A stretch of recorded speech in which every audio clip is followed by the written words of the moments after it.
जय हिंद दोस्तों। तो क्या हाल चाल है आप लोगों की। तो आज हम बात करने वाले हैं जो है क्लास 12 के मैथ में सदिश बीजगणित यानी कि वेक्टर अलजेब्रा में जो है प्रश्नावली 10.3 के क्वेश्चन पहले के बारे में।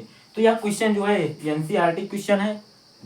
तो इसमें क्या दिया है क्वेश्चन में कि दो सदिशों वेक्टर ए तथा वेक्टर बी के परिमाण क्रमशः 1 तथा 2 हैं।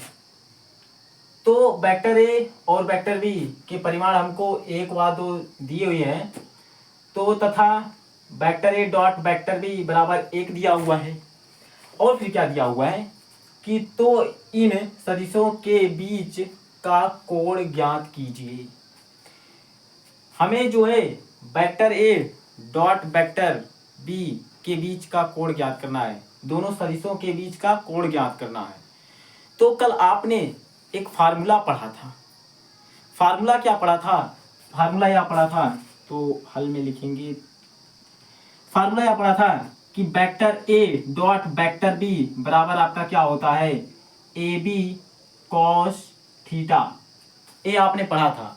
तो आपने इस फार्मूले को जो है ऐसे भी लिखा था कि vector A dot vector B बराबर इस ए को मॉड ऑफ वेक्टर ए, इस बी को मॉड ऑफ वेक्टर बी और कॉस थीटा।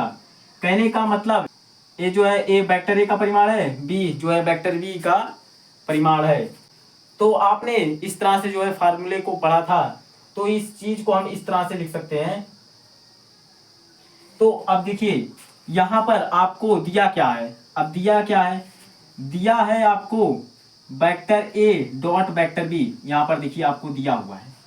तो vector A dot vector B हमको दिया हुआ है, तो हम लिखेंगे vector A dot vector B बराबर 1 हो गया। हमको यहाँ क्या दिया हुआ है। फिर इसके बाद क्या दिया? वेक्टर ए का परिमाण आपको 1 दिया। क्रमशः का मतलब जो वेक्टर ए है उसका पहला होगा जो है, फिर वेक्टर बी का जो है दूसरा होगा। तो यानी कि वेक्टर ए का परिमाण कितना दिया हुआ? 1 है। आप इसको चाहे वेक्टर ए का जो है मान या ए ऐसे लिख देंगे तो भी जो है वेक्टर ए के परिमाण को ही बताएगा। तो वेक्टर ए का परिमाण आपको कितना दिया हुआ है? 1 दिया हुआ है। फिर जो है वेक्टर बी का परिमाण कितना दिया हुआ है आपको? 2 दिया हुआ है। यानी कि आपको vector A dot vector B बराबर 1 दिया हुआ है और साथ में क्या दिया है? मॉड ऑफ वेक्टर ए यानी कि वेक्टर ए का परिमाण दिया हुआ है जो कि 1 है।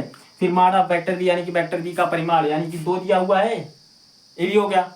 तो अब सारी वैल्यू को आप इस फार्मूले में जो है अप्लाई करिए। तो देखते हैं अप्लाई करने पर आता है। तो अप्लाई करिए। देखिए यहां पर फार्मूले में vector A dot vector B बराबर 1 दिया हुआ, तो यहाँ पर 1 लिखिए तो आपका 1 हो गया। फिर इसके बाद बराबर है तो बराबर ऐसे लगा दीजिए।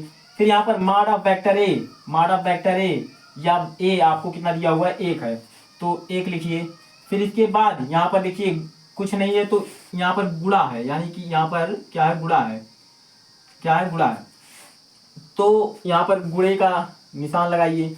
फिर इसके बाद तो यहाँ पर मॉड ऑफ वेक्टर बी है, तो मॉड ऑफ वेक्टर बी या बी बराबर कितना दिया हुआ है आपको? 2 दिया हुआ है, तो यहाँ पर 2 लिखिए। फिर यहाँ पर इसके बाद कॉस थीटा है, तो इसी तरह से हम कॉस थीटा लिख देंगे। इतनी बातें अगर आप लोगों को समझ में आ गया है तो आगे हम बात करते हैं। देखिए अब 1 का गुणा 2 में करेंगे तो आपका कितना होगा? 2 होगा। तो आपका 1 बराबर यहाँ पर 2 हो जाएगा कॉस थीटा। अब ये जो 2 है कॉस थीटा के साथ गुणे में है, तो इस गुणे में है तो इसको अगर हम यहाँ से गुणे से हटाएंगे इस तरफ लाएंगे तो वह भाग में हो जाएगा। तो आपका क्या हो जाएगा? 1/2 हो जाएगा। फिर बराबर कॉस थीटा, यानी कि आपका कॉस थीटा बराबर 1/2 है। 1/2 है। तो 1/2 आपका है कॉस थीटा बराबर 1/2। अब आप जानते हैं कि कॉस 60 अंश का जो मान होता है वह 1/2 होता है। तो यहाँ पर जो है कॉस 60 अंश आप लिखिए। तो कॉस थीटा बराबर कॉस 60 अंश। फिर अब यहाँ से जो है आपका सिर्फ थीटा बराबर क्या बचेगा? 60 अंश। तो इस तरह से आपने दो सदिशों के बीच जो है कोण ज्ञात कर लिया। वह कोण क्या है? थीटा बराबर 60 अंश। आपको यही तो ज्ञात करना था कि सदिशों के बीच का कोण, तो आपने कोण तो ज्ञात कर लिया, थीटा बराबर 60 अंश। तो इस तरह से जो है आप इस क्वेश्चन को लगा सकते हैं। तो आज किस लेक्चर में बस इतने ही।